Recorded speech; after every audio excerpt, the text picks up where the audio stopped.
Congrats on the wins, guys. Talk a little bit about the second half. So first half, obviously, you're knocking down a lot of threes.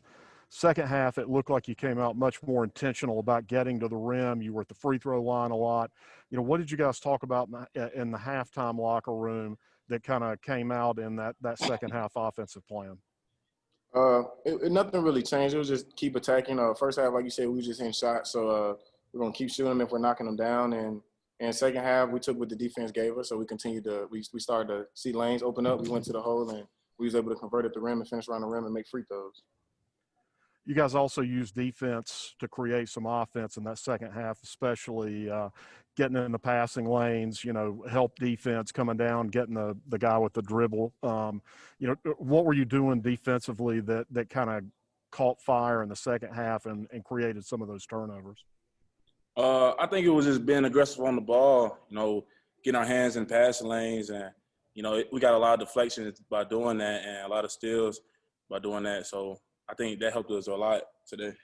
Yeah, we turned, like you said, we turned defense into offense, became more aggressive, knew we had to lock in a little bit more coming down to the wire at the end of that game, and we just played as hard as we could. Down the stretch, you were able to kind of force them out to the perimeter, which is not the strength of their game.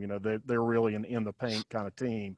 What were you able to do maybe to help shut down some of those driving lanes, keep some of those entry passes from getting in? What did you see that worked kind of when it really mattered at the end? Just locking in. We knew that they were a really good team. Like you said, they like to get that ball inside, so we tried our best to keep it outside the paint. And like you said, that led to our offense. Our defense led to our offense, so we was able to convert easy buckets at the rim and extend that lead when we really needed it. Justin, you're cramping up a little bit there at the end. That's always tough to kind of play through that. Even when you came back on the court, it looked like you're still a little stiff. Were you able to kind of muscle through that at the end? Oh, yeah, definitely, man. I knew it was winning time, and, my teammates just kept giving me that confidence. I told Coach I was going to give them all I got, and that's all I could do. Thanks, guys. Ian, go ahead. Justin, you mentioned your teammates having confidence in you, but you guys as a team had 4 players in double digits scoring, and I was kind of curious for you guys, what's it like having confidence in your teammates to be able to go out there and get the job done like that? We got a really lot of good players on this team, and we feed off of each other so well. Our chemistry is very good, and once we see one going, we try to continue to feed him or feed whoever it is so they can continue to keep going, and we just play as hard as we can for each other, and we know it's always going to be a good result when that happens. I was also curious because from everyone, it seemed like there wasn't exactly a spot no one was looking for. It seemed like you guys were just kind of really going with the flow of the game and just taking whatever it gave you. Were either of you guys looking for a specific spot, or were you more or less just taking what you could get in terms of scoring? Just taking whatever we can get. We shouldn't really try to force it. We was just getting really open looks, so we just took whatever they gave us. So, like I said, we feed off of each other so well. It just goes to show our chemistry, and we know one another, and we love playing with each other, our entire team, and that just correlates to the court, and we're able to move the ball and get what we want to get on the offensive end. All right, that's good for me. Cameron? Hey, guys, congrats on the win. My first question, in the first half, it seemed like they were getting a lot of second chance points. Can you talk to me about if you guys made any adjustments at halftime, or if you were just working a little bit harder in the second half, keeping them out of the paint? Coach told us at halftime, I think they had about 6 or 7 O boards. He just told us that we got to gang rebound. We couldn't just leave it up to our bigs down there. Some of the guards had to come down there and stick their nose in and help rebound, so it wouldn't just be on our bigs because the bigs were working their tail off down there. So we just had to come and help them out. Mm-hmm. And we were talking about the steals. It seemed like both of you specifically getting in those passing lanes, when you got it, you would go coast to coast. I remember one of them being an and one. Can you talk to me if it was a coach thing to take it all the way, or if you just saw the lane? We just saw the lane. We are really good basketball players, and we are comfortable with doing that. So it was just about finishing at the rim and going to convert those points off turnovers is what we really needed. Mm-hmm. And then there was a little bit of a moment where Georgia State got about a 4-point lead in the second half, and then I remember Donavan getting an and one. Can you talk to me about his performance, shooting really well tonight and getting into it on defense? Don's just committed to the game, and he works so hard, and we continue to, like I said, we feed off of one another. So when one of us other one that much more confidence. And Don just been playing good all year, and he came up big when we really needed him. Just a great team win, good program win over a very, very good team. And, certainly proud of a lot of guys. I thought we made some tough plays. James Lewis gets stitches in the middle of the game, comes back in. Justin Forrest turned his ankle yesterday in practice and was really a game-time decision. So I got to give that kid a lot of credit for toughing it out. And even it was difficult for him to go through some stuff at walkthrough. So I just thought we showed a lot of toughness. And I thought some guys, we had good balance. Sasha made a 3, Eads made a 3. That takes some pressure off some other guys. But overall, very good team win.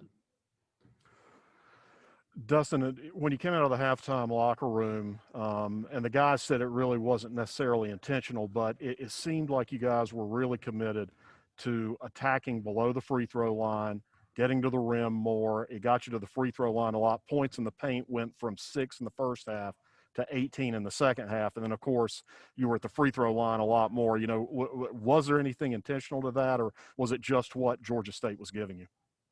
I think it was what Georgia State was giving us. And I also thought we turned them over some there early. We made an adjustment to the middle ball screen, which was killing us in the first half. And so we made an adjustment, and they turned it over twice in a row to us, and we went down and scored off of that. And I really thought, that was big to get some scoring off our defense. But, we constantly try to emphasize, don't settle, good for great. And so I think maybe our guys just kind of settled down a little bit and took what the defense was giving them.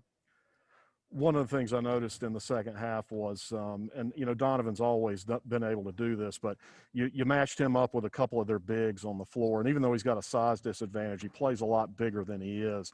And that really seemed to disrupt them a little bit. Those big guys were, I think, were starting to look around for him. He was sticking his hands in. He was disrupting them. Was that something that changed after halftime? No. You know what? They just started playing those big guys together a little bit more. We were concerned about that going in when they played Thomas and I can't pronounce his name, number 1 together. But also we thought like what you're saying, it would create a little bit of mismatch problem. Big guys don't like playing against smaller guys. And so we thought that, Donavan would bother those guys a little bit, which he did. When it comes to, building off a Friday win, obviously you go back to Georgia Southern a couple of weeks ago and you were able to win that Friday game and then carry some momentum over to Saturday. I think even with this being the 4th weekend, everybody's still learning how to kind of manage these back-to-backs. What's going on in the first 3 weeks that you can kind of learn from and then carry over, into tomorrow to try to get this sweep? One thing I think we've stayed consistent with, because we've won the first game and we've lost the first game, and is just really turning the page and not getting too high with the highs or low with the lows. After a loss at South Alabama, we just moved on. And after a win against Georgia Southern, we talked about the business isn't done. Now, Georgia State's only had this one time because they only played one game. They've done this once with Coastal, so this is our 4th time. They've only done this once, and they lost the first game and they won the second at Coastal on the road.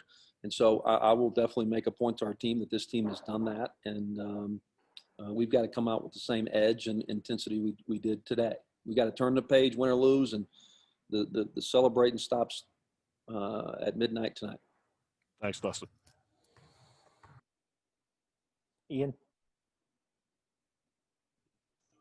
Coach, I kind of want to get back to something you mentioned, James Lewis getting stitches in the middle of the game, which obviously no one wants to see. But, for his teammates and for you as a coach, when you see a kid, get stitches, get messed up like that in the middle of the game, go back in and just keep going, what kind of message does that send to not only, his teammates, but any team that he's going up against? Oh, man, it becomes contagious. I mean, it's like, hey, this guy, we all of a sudden makes other people a little bit tougher. But, that's basketball, and he's not the first guy to get stitches during the game. But, for him to come back and I really thought it kind of spread and was a little bit contagious. Like, hey, man, this guy's getting stitches and playing. I got to be a little bit tougher here myself. And then, I thought Donavan Gregory made an incredible winning play off the free throw rebound. It was just a tough play. And so I really thought we made showed some toughness there. One thing with both teams was they were both very active on the defensive end. And, when you're dealing with that kind of activity with them jumping into passing lanes, with them trying to get at balls whenever they can, how exactly do you go up against that and how do you make adjustments to that? Well, we worked on it all week. We practiced it all week, so our guys were ready for it. And I probably expect them to do a little bit more of it tomorrow. But, that was something our guys, that wasn't something that we were expecting that. And like I said, we repped that stuff for 3 days, and I thought our guys did a good job of executing it. Does the fact that it's a back-to-back have any effect on that, in terms of just, having the energy to keep that up? Yeah, and I probably got to play Eads a little bit more, our minutes are okay. I'm honestly 25 minutes. No one played over 32 minutes. And so our minutes, I thought, were managed well for game one. Nobody was in the 36, 37 range. And so, once again, I think it's some toughness. We've got some tough guys, and they'll dig deep, and we just talked about a locker room. Game 2 starts now, and so those guys are in the training room right now, getting recovery boots, getting treatment, getting themselves ready to go. And someone I want to talk about from Georgia State, whose name I'm probably going to mispronounce, but Alile Nsosame, who I don't know how to pronounce it either. He's a good player. Yeah. Well, if I remember correctly, he was the Sun Belt's leader in field goal percentage going into this game. He's a big physical inside presence. How exactly do you look at a player like that and go, here's what we do with him? Well, it's interesting, Ian, because their three-headed monster is Roberts, Allen, and Kane Williams. I mean, if you look at their numbers, those three guys are 14 a game, 15 a game. And so I don't want to say that we made the big beat us, but we were really trying to put the ball in their big hands. And so I'm willing to live with that. Like, you got to be willing to live with something. And he went 6 for 8.